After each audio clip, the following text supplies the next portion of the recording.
Hello, and welcome to the Tavern Chat podcast. I am your host, Eric Tenkar, your bartender in the OSR, your main proprietor at the Tenkar's Tavern blog. This is another in our series of designer and makers. Again, I don't want to call it interviews because we don't really stick to a script, but to sit down chat. Somebody said that it's called like a fireside chat. Maybe we'll get to that. Who knows? In any case, today we have Omer Galan from Stella Gamma Gamma Publishing. Publishing. There we go. That's a tongue twister for me. I just think it's just too many letters. I'm in New York, or we abbreviate everything, so I'm lucky I even came close to getting that right. Omer, thank you for joining us today. You're welcome. All right. So what we're going to do is we have 5 basic questions that I ask of everybody that comes on, and then from there we'll go where the conversation takes us. Is that good for you? Excellent. All right. Omer, tell us about your first RPG experience. I think it was about the 9th grade or even 8th grade with a few friends. It was, as was usual for us at the time, it only was 2 sessions of D&D. We hardly did anything. We built characters. It took us 1 session. Then we found something called Macdweller, I think. It's like a tiny Tyrannosaurus Rex that speaks water with you or something like that in the 2nd edition. And that's it. It was interesting.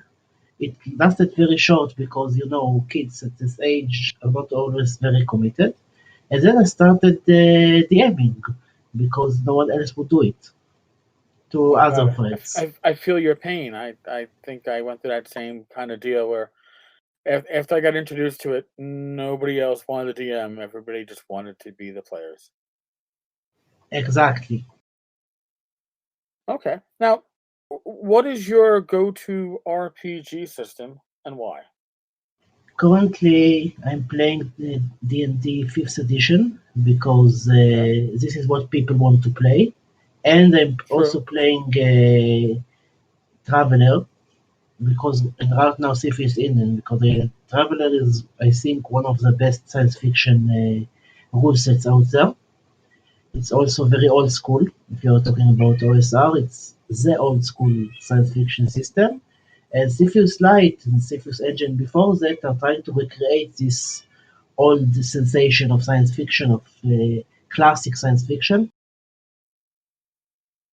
Well, yeah, I saw that you are the publisher of Cepheus Light, and I'm realizing that I really need to delve into that because my introduction to science fiction role playing was the Traveler box starter set, and I remember in high school rolling out Traveler characters during our breaks, and the challenge was how many could you get killed in character generation within 45 minutes.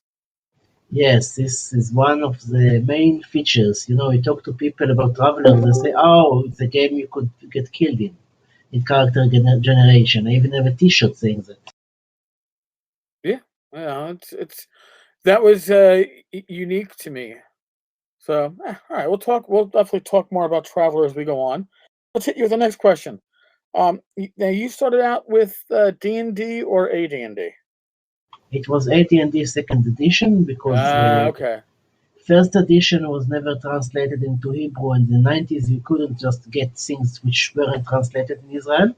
So we had the 2nd edition. We didn't have any expansion. It was only the 3 core books. And even one of them was photocopied, I think. And we had dice from somewhere. So we played the basic books from, I think, 96 or 97 to 2000. Only 3 basic books and dice. Nothing, no expansions, almost no adventures. Some of the old, BX adventures from which were also available, and that's it. Now, all right. So then, I was going to ask you race as class, yes or no, but you didn't really have access to Basic Expert. You came in with 2nd edition. We had access, but only after I saw 2nd edition, because it was also translated, but it was old at the time, and it was quite difficult to get all these things. That makes sense. And I'm going to tell you right now, you were probably best served by only having access to the core books. The complete class handbooks were the downfall of second edition, if you ask me. So you were probably blessed in some way by not having that translated. Yes, because when I saw them, I think it was around the turn of the century. I ordered them from Amazon, which was a new thing back then. So they were like quite bad compared to the core books, Yep. imbalanced, useless, more or less, and they cost me a fortune. Yeah, they were the one thing that in second edition that really, like I said, unbalanced the gameplay. Uh, my old group, which I still get together once a year uh, in the springtime just to hang with, uh, when we played, I'm 51. We played in we were playing in our 20s with second edition, and Blade Singer is still the thing that comes up as an elven kit from the complete Book of Elves that pretty much broke our campaign. That's pretty bad when you can remember that 30 years later. Yes, because I think it was the complete wizard book or something like that.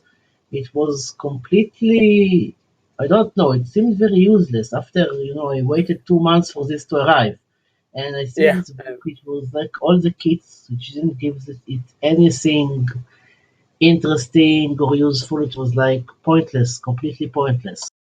yeah, it was definitely not the high point. I think that in retrospect, the Encyclopedia of Magica, that was a good series because it really didn't introduce anything that wasn't already out there, and it was all uh, I don't want to say optional stuff, but it was all magical goodies, and that you bring in as you bring in. But the complete series was so uh, goddamn official, apparently, in our minds that we had to use all the kits. We didn't understand that you could say no to using certain parts of these books.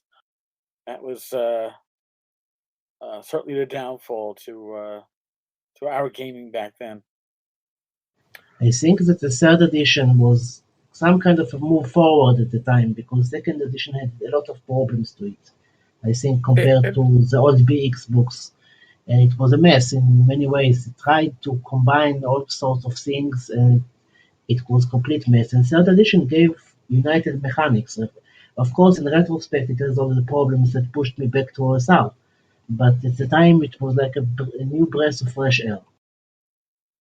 well, you have to remember too that second edition came to be because they wanted to write Gary Gygax out of the rules and therefore out of owing him any kind of recompense or commission or whatever for sales of the first edition book. So they put out a second edition, and if you look at it, Gary's not one of the authors, so therefore he wasn't getting any residuals. Yeah, that was part of the let's make sure Gary is completely removed from the company as best we can. All Indeed, right. it was a sixth problem, yes. Yeah. All right. So where do you stand on save or die as a part of your campaigns as a DM? You probably know from the fact that I like classic travelers that I am very in favor of this because, dangerous encounters should be dangerous. It's not like, you see a venomous snake or a poison needle, you should treat them with respect. If it only causes you 1d6 damage or something like that, like in the 5th edition, you don't respect it, you don't fear it. If Right. you're high level, you don't care about it. No, it certainly does make the game dangerous at all levels. That is true. All right. What would the teenage you think if they could see what you would accomplish in a hobby by this point in your life? If I would have seen then where I went in my adulthood about hobby, Well, I, you I get have it. success. You've got a number of releases on RPG Now. Cepheus Light is a best silver seller on Drive-Thru. When you came into gaming, did you ever expect to be a self-publisher, to be uh, a publisher of what, 3 dozen products on RPG Now? I didn't expect it. I dreamed about it. I thought it was, my dream job to do it. Right now, I'm still having it as a second job because, it doesn't cover all my living expenses. So I have to work in translation. But back then, I dreamed about it. Dream job was to sit and write things for D&D. Back then, I didn't know how to write an adventure or anything like that. But gradually, I learned how to do it, and then I had my opportunity in 2011 when I published Outer Veil, which was a setting for Mongoose Traveler, Okay. through Speaker Publishing, and this taught me a lot about how to publish. Then I could, a few years later, 5 years later, I started self-publishing. All right. Well, then let's talk about your self-publishing. Your self-publishing, uh, you've had some. Looking at what you have White Star, Swords and Wizardry compatible, Stars Without Number compatible, Cepheus Engine, which is essentially Traveler, classic Traveler. Um, you've got a large catalog here. So you know, what was your like first really successful release? The one where your eyes opened up and you said, "Wow, this is viable." I think it was supplements for Stars Without Number because I'm sorry to say, but White Star supplements they sold quite nicely, but Stars Without Number products they sell like hot cakes. Completely I blew my believe that. mind. Yeah, They are still selling very well 3 years later. nice. Well, I mean, Stars Without Number was the first, I guess, OSR science fiction rule set that I came across. The first one that really stuck out to me, and the success that it's had is nothing short of amazing. And I think it's not just uh, smart marketing and an excellent system, but it's that the official releases from the publisher are slow and steady and top notch. Like he doesn't push anything out that it isn't finely tuned, and to capture even a portion of that audience means that you put out some really good stuff that meshed with that, and that's nothing to be shy about. That's awesome. I think the best sellers in connection to Stars Without Number are very short, very simple supplements like character options or civilian starships or our expanded star system generation rules. Someone buys a very small, very cheap book, it adds a lot to the game. It's very simple. It doesn't, people generally speaking like Splatbox better than they like settings. This is in my experience. Yeah, adventures are a harder sell unless it's a mega dungeon for some reason. Um, again, I don't know why, and I've heard frustrations from uh, different uh, third-party publishers, or I don't want to say small publishers, but so not the big handful that isn't Wizards of the Coast or Paizo. But I've heard the frustration that they'll publish an adventure and it doesn't get the numbers that rules will get or rule options, and I think often what is forgotten in this is that when you're selling the core rules, or you're selling options to the core rules, or even the setting, you're likely to get a large portion of the people that are playing that game. Every player wants the rules. The GM needs the rules. Every player wants the setting to know what's going on. The GM has a setting, but when it comes to adventures, you're selling to the GM and you're selling to the collectors. People like me who buy almost everything that comes across in the OSR, and your audience is much less that way, and I think that's why it's harder to get those numbers with an adventure. Yes, one of our settings, which is this source of ours, it sold quite well, but again, I think Cepheus Light sells for far better. Cepheus Lite, which we also did, which was to put it as pay what you want. So many people simply didn't pay, but many people also paid for it because they liked the idea, because they heard about it. So it sells very, very well. Yeah, But the one book which is selling even better is Piracy and Privateering, which is both for Cepheus Engine and for Star Without Number, and it sells completely in an insane amount. really. All right, I have to check into some of the stuff. I do know that pay what you want pricing is it's interesting on the drive-through platform because if you sell something for free, it will never rank in sales. You could have 5,000 copies get downloaded. You'll never hit a sales rank. But if you have it as pay what you want, even if they pay nothing, it counts as a sale and gives you sales rank. So if you want to make sure your product is seen in the rankings and has a chance to become silver, electrum gold, or whatever, you have to be pay what you want. And it's like a tip jar. And having that tip jar where your fans, your community, the people that are enjoying what you put out there can put some coin into and pay you back a bit is excellent. And I do think that pay what you want is an excellent option for stuff that would otherwise be given away for free or at a very low price. I think you put that decision in the hands of the consumer, and I think that in general you get rewarded. I think it's also the tradition for Suffuse Engine because the original Suffuse Engine was also pay what you want.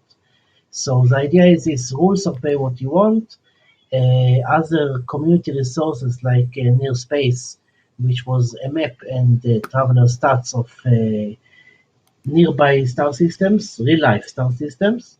It Uh huh. also pay what you want, also said wonderfully well because all kinds of resources in Cepheus Engine by various publishers are also done this way and are also selling quite well, as far as I know. Interesting. And science fiction is a hard market to get the same shares like the fantasy gaming.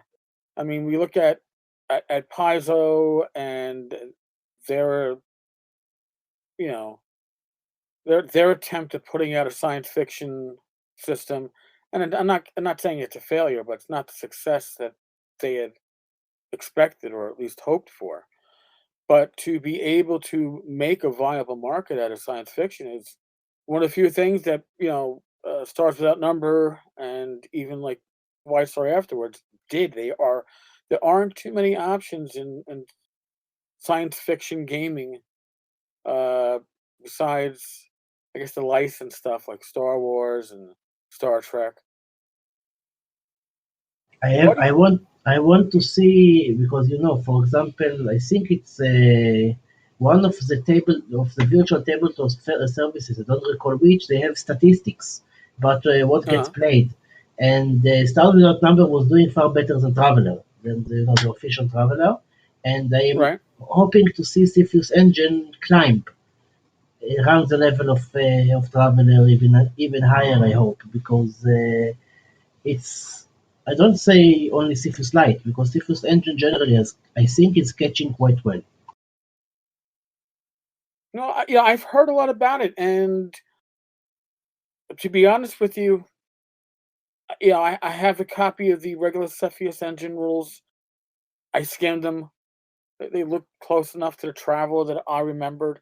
I mean, I've seen Traveler go through many revisions, not just the two from Mongoose. I think the best thing actually that Mongoose did was release the Traveler rules under the Open Game License. I think that in and of itself sparked a lot of life into the Traveler engine, and that was a gift to the community by doing so.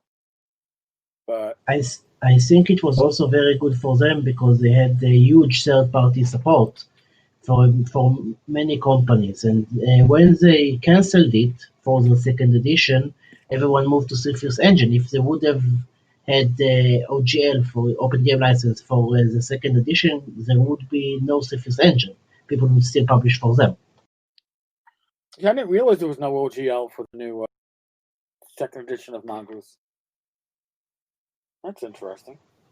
Yes, they moved to community content on Drive-Thru RPG, and this had several disadvantages for publishers because for individuals, for fans who want to put out traveler material, it's wonderful. But when you're a publisher, then your marketing options, for example, are very limited by the very nature of this. Oh yeah, well, believe me, I've actually looked into that, and when you're a self-publisher through drive-through, depending on whether you sign the exclusive license or not, you're making 65 or 70% of your sales price back as your money for the sale, and they take the other 30 or 35%. But if you're publishing through their community program, you're only making about 50% because the other 50 is getting split between drive-through and the company that's doing the licensing, whether it's Wizards of the Coast or Mongoose or whoever. And if your stuff is up with them in the community, you can't sell it elsewhere, is what I understand.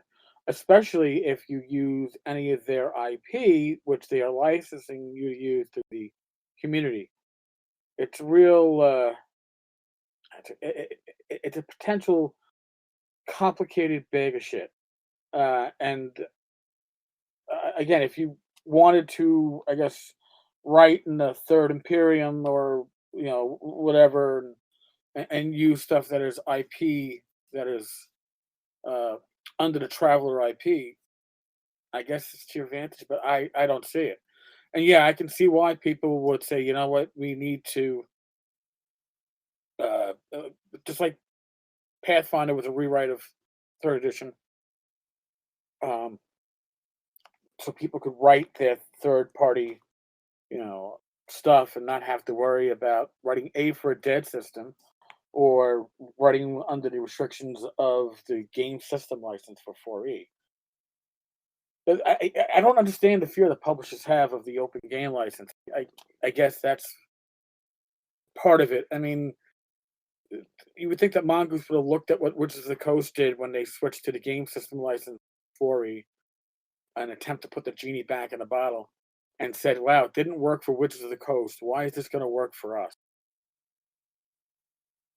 And still, this I think they made a mistake because they had wonderful support from third-party publishers, and now they are publishing for themselves. I think they have some good products right now. Some of their adventures are quite good, but community content is for fans. It's not for publishers. If you're a fan of Traveler and you want to go to the Third Imperium and write all sorts of Third Imperium stuff, finally you could do it in any place, not only for even in one sector they wanted to limit which settings you could write for. Now you could write for anything you want. You don't get a lot of money for it, but if you're a fan and in the past you were writing fan stuff, now you're getting for it. You're getting paid for it, which is very nice for fans. For publishers, it's not something to work with.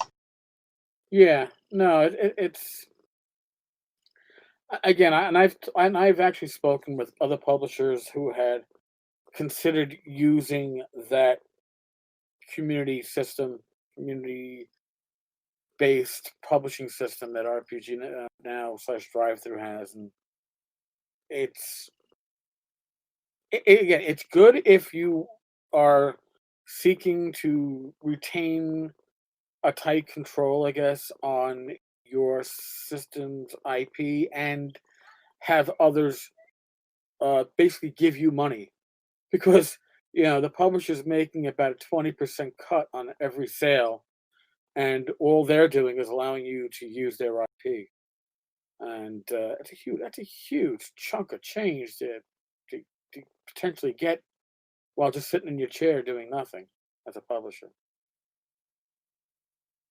Yes, I think it's one of the problems with this. But again, It spawned the Cepheus Engine, and Cepheus Engine spawned Cepheus Light. It gives a lot of opportunities for smaller publishers to do what they want and to be creative. It was good for the community. It was bad for Mongoose. Oh, I'm sure, and that's not for nothing. That is what it is. Now I got a question. What is the difference between the Cepheus engine and Cepheus Light? I mean, you're talking to the person who put together the Swords and Wizard Light rules, where I stripped out, from like 120 pages down to four. But I had a different goal. For what I can see with Cepheus Light, you pretty much retain the core engine. You have most of your options there. What did you cut to bring this down to size, and is it compatible with everything that's of the full Cepheus rule? It is compatible. The thing is that I essentially rewrote the rules, so they will be much clearer for people to read. We added examples of rule use because these were, I think, quite lacking even in Traveler. They're also lacking because people who are not from the Traveler community or not from the Cepheus community, or first time they see Traveler character generation, they don't know what to do with it. And we have, I think, 3 or 4 examples of this, of word generation, of the combat system. This is something new. We streamlined everything. The file itself, if you discount the examples, which are quite long, is about half the word count of Really? Cepheus Engine. Yes, Cepheus Engine is around 80,000 words, and this is around 40,000 words. Of course, if you add the examples, it goes about to 50, 60,000 words. But still, you could say half the size. Of course, with layout and the art and everything, it gets a bit closer. Okay. That's really good to know. Now, so pretty much anything that would have worked with, I guess, Mongoose Traveler First Edition should fit fairly well with Cepheus. With Cepheus core, or it's called also the system reference document, it will fit perfectly then directly because it essentially is based on the SRD they put out. With Cepheus Lite, will also work very well. A few skill names are different, but other than that, it interfaces with adventures, for example, in a very very efficient way. So you don't need any kind of complex conversions. It is even quite close to classic Traveler if you want to. A lot of the systems they will work with older Traveler products or other 2D6 systems with no problem.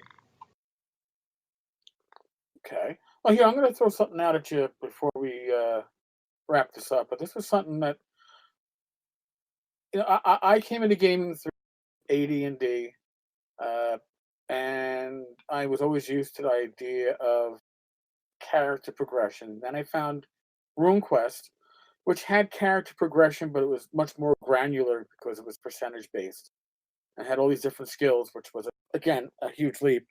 And then I found Traveler, and Traveler had a large number of skills, but all what you started out with based upon your character's career path prior to gaming, skill wise, is what you had. To me, it always seemed like Traveler was more of your character improved by acquiring better items, a better ship, more political power, or something like that. Um, how do you see the difference between Traveler and other games that Traveler's kind of front loaded, I guess I could say, when it comes to skills. How do you compare that to other games that you've played? I think one of the advantages is that you know as I said how origin is said for Traveler, it's ordinary people doing extraordinary things. You're not playing a larger than life hero. You could play a professional. You could play Mhm. a real professional if you want. If you roll quite well in character generation, you could have someone with a doctor or a special forces soldier, but you're still human, or alien if you're using alien rules, and you're still vulnerable, and you still have to use your head. And part of this is that there are skills, but you could do a lot of stuff even you're not if you're not skilled in something. And people see a character with very few skills, and they are used from D20 systems to having a lot of skills. They say the character is useless, and it isn't useless. The character essentially could do a lot of stuff without it. And yes, progression includes all kinds of political power in the world, acquiring stuff, building a starship, the wonderful starship building rules, and building your commercial empire. Unfortunately, I think there are almost no empire building rules for Traveler. There are for some of the older editions.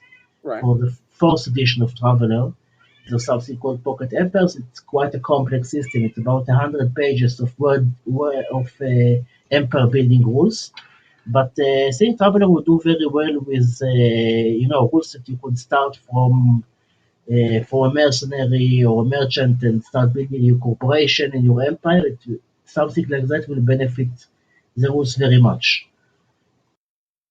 Yeah, but that was to me, like I said, I had to did a little change in my mindset of, with D&D, you start weak and you have to become more powerful, and with Traveler, you started, generally speaking, pretty well skilled, and it was a different mindset that I had to adjust to. I ran a lot of Traveler back in the day. I used to love the double adventure books for Traveler, like the flip books that they used to come out with, because I figured I got a lot of gaming bang for my buck out of those.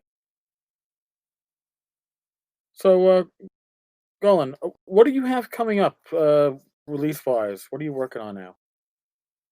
I'm working on a few things. One of them is going to be a UFO book. We took all the shapes of classical UFOs, not only flying systems, saucers, but all kinds of them. And we are having them with deck plans and renders and everything, and stats for Traveler and White Star and Stars Without Numbers. So if you want to have Nice. UFOs and aliens, you will have them. Part of the deck plans are already prepared. We are still working on the rest. Our artist is still working on the rest, and this is going to be a very cool book. You will also have all the rules to have gray aliens, and even play them for all three systems. For Cepheus Engine, we already have such rules because in this Stars of Ours they are the main antagonist race. But the UFO book is going to be, I think, one of our next releases. We are also working on another adventure for the Stars of Ours for our setting, called the Vamana Intercept, which is also going to be some kind of espionage and action adventure. Other than that, I'm working on a long-term project which is called Source of Cepheus, which is going to be a sword and sorcery version of Cepheus Light. I only started working on it this week. It will, I think, take about a year for us to write and playtest and edit everything, but it's going to be very, very cool. Definitely keep me in the loop on that one. That sounds really cool. Look forward to Yes, seeing how so that comes. this is I'm working about it. Thank you very much. So this is our long-term project. There might be smaller releases along the road, especially for Stars Without Number, because there are a lot of demand for them. And that's it right now. And in the long run, we might have further settings. There is an optional setting called Hard Space, which is cyberpunk, the horror, which I was working on as some kind of side project. It might even get published one day, but this is on the long run. Well, I think cyberpunk is something that is underserved these days. It was certainly hopping in the '90s as a genre, both in fiction and in gaming, and I always enjoyed it. So you'll have a fan when that comes out, definitely. So, and we have Pex listening in our chat. He says Cyber and Steam need more loving. If you want Steam, what you call it, victorious the superhero game using the Tunnels and Trolls. Sorry, not the Tunnels and Trolls. The Troll Lord engine for Castles and Crusades. That might fit your needs there, Pex. Just, just an aside. All right, Gone. We are going to wrap up. I really appreciate you hanging with me and basically opening my eyes up again for all things Traveler. I really enjoyed it back in the day, and I've purchased a lot of the Traveler Aid Society reprint compilations, which are sitting on my shelf behind me, waiting to be read. So you might inspire me to do so. Excellent. So it was a pleasure for me to participate in this, and I wish you all a very good day and very enjoyable gaming in the near future. Oh, thank you, dude. All right, folks, we are going to bid you all adieu. Thank you for those that have come in to listen to us record live. Those of you who are listening on the podcast side, thank you for spending time with us. As always, be safe, be healthy, God bless, roll your dice well, and we'll talk with you all tomorrow. Later, folks.